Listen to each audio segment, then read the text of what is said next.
Hello, everyone. I'm Major Garrett in Washington. Tonight on America Decides, off the rails. That's where the relationship between Ukraine and the United States at this hour stands. Ukrainian President Volodymyr Zelenskyy clashed with President Trump and Vice President J.D. Vance in the Oval Office for all the world to see. Because this is so important, it may have long-running ramifications for the United States, for Ukraine, for Russia, and possibly all of Europe. We want to share with you an extended exchange of what happened. Please listen.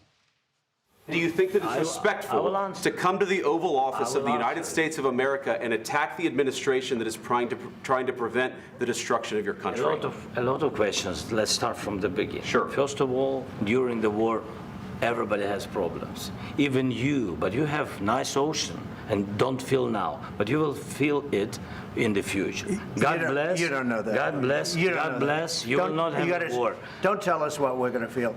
We're trying to solve a problem. Don't tell us what we're going to feel. I'm not telling you. Because you're in no position to dictate that. That's exactly Remember what this. You're in no position to dictate what we're going to feel. We're going to feel very good. You will feel influence. We're going to feel very good and very strong. You will feel influence. You're right now not in a very good position. You've allowed yourself to be in a very bad position, and he happens to be right about it. From the very beginning of the war. You're not in a good position. You don't have the cards right now.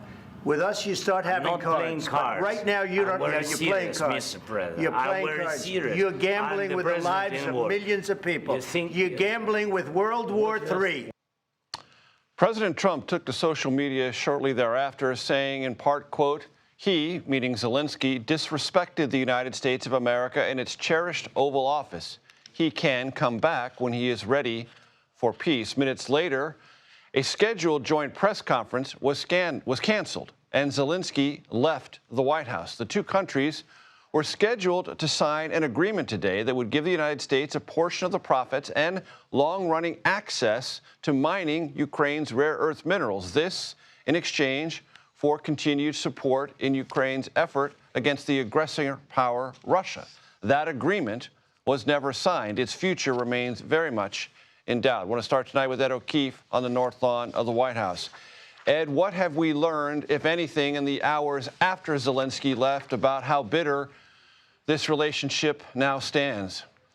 The White House, Major, is now uncertain whether they can get Ukraine and Russia to stop fighting, and there are conversations underway, according to CBS's Jennifer Jacobs, in conversation with some high-level Trump administration officials in the last hour or so, about whether or not the United States should or will pause aid to Ukraine and whether they can continue working with Zelenskyy. It was an incredibly contentious, chaotic, dramatic exchange there in the Oval Office that more than anything seemed to be set off in part by the vice president interjecting and suggesting that Zelenskyy hasn't been grateful and campaigned, in essence, during last year's campaign season by visiting a Pennsylvania-based munitions factory, in essence campaigning for the Biden administration, and more than anything, just not being grateful. Vance himself, of course, a big skeptic and critic of this war, part of the reason Trump picked him as his running mate. The president then, of course, interjecting and telling Zelenskyy he's in trouble, that he needs the United States, that he shouldn't be lecturing them in the Oval Office. And at one point, reporters in the room overheard White House staffers saying to each other, quote, this is going to be big, and that they understood that this clash, that the world was watching, literally. We had dozens of especially European reporters here today in just sheer shock over what was going on in the Oval Office, fighting with each other in such a way that Zelenskyy was then pushed out. We're told he then was moved to the Roosevelt room, as often happens when world leaders come. They go to a separate room in between their meetings. The Trump team determined that the Ukrainian leader had been disrespectful and that there was no way forward today. And they were shocked, frankly, that he wasn't going to sign this minerals agreement. In fact, the American officials thought they'd have more issues with Putin and the Russians ultimately, not with Zelenskyy and his team. But because Zelenskyy was seeking those security guarantees, he appeared unwilling to sign this. And so at some point, the Secretary of State and the White House National Security Advisor, Michael Waltz, were sent into the Roosevelt room, and Zelenskyy was trying to say, hey, let's just talk again. Let's reset, let's try to get to a deal. And in essence, Waltz and Rubio told him, you've done yourself no favors today and you can leave. And as the president conveyed over social media, Rubio similarly said, you can come back when you're ready for peace. And so he drove out of here, having canceled a news conference, canceled another public event this afternoon here in Washington. And we're waiting to see how much longer he's here in the United States as the president prepares to spend the weekend in Florida.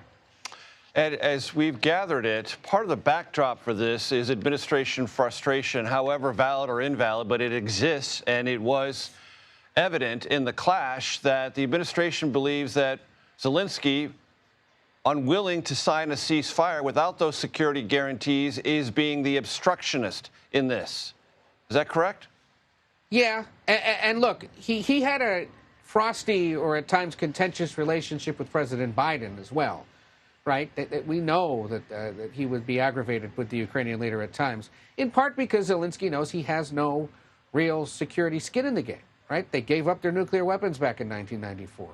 They don't have NATO membership. They don't have NATO in Ukraine helping them out.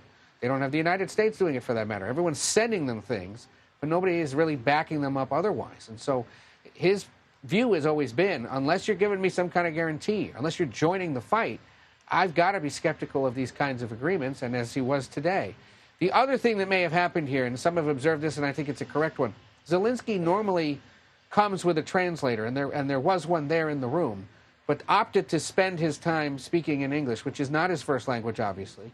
And there's a chance that some of this may have been lost in translation today, or his ability to convey what it was he was trying to say may have been lost, given that he was leaning on English instead of Ukrainian. And the scenes we've seen from in that room, the Ukrainian ambassador with her head in her hand, the Secretary of State sitting stone-faced, concerned about this. And apparently tonight, multiple European officials calling top Trump officials, asking to what extent the mineral deal can be salvaged and U.S. commitment to Ukraine can be salvaged. And we'll have to wait and see. So much up in the air. Ed O'Keefe at the White House for us. Thank you so much. Editor-in-Chief of Foreign Policy, Ravi Agrawal, a friend of this show, joins me now. Ravi, it's good to see you. How consequential was this moment today? It was consequential. This is not the meeting that Volodymyr Zelenskyy wanted. It would have been embarrassing for him, embarrassing for Ukrainians to be treated in this way, but also embarrassing for the United States, I think, to have this form of, ill decorum. I mean, diplomacy is meant to be diplomatic.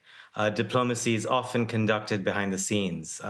This should not have been on TV. This should not have been seen by billions of people. And in many parts, maybe this turned out the way it did in part because the cameras were rolling and neither side felt like they could back down. You've played clips of it and you've already seen that everyone's voices are raised and they're escalating on top of each other, almost playing to the gallery because they don't want to be seen as weak by either set of audiences in Ukraine or in the United States. But all in all, this does no one in those two countries any good unless you're Vladimir Putin in Russia. To that point, Ravi, in his social media post immediately after this dust-up, and it was much more than that, dust-up doesn't begin to describe it, the President of the United States said Ukraine, working with the United States, would have an advantage in negotiations. I don't want advantage. That's the words of the President of the United States. I want peace. And then, very shortly after that, very significant figures within the Russian government began applauding this quote-unquote smackdown of Zelenskyy. Put those things together for us. It's not good. If you are Russian or have Russia's best interests in mind, the idea of Trump and Zelenskyy meeting is not a great thing. Because, if they have a frank and honest conversation with the right set of advisors, they're going to talk about Russia being the aggressor in this war.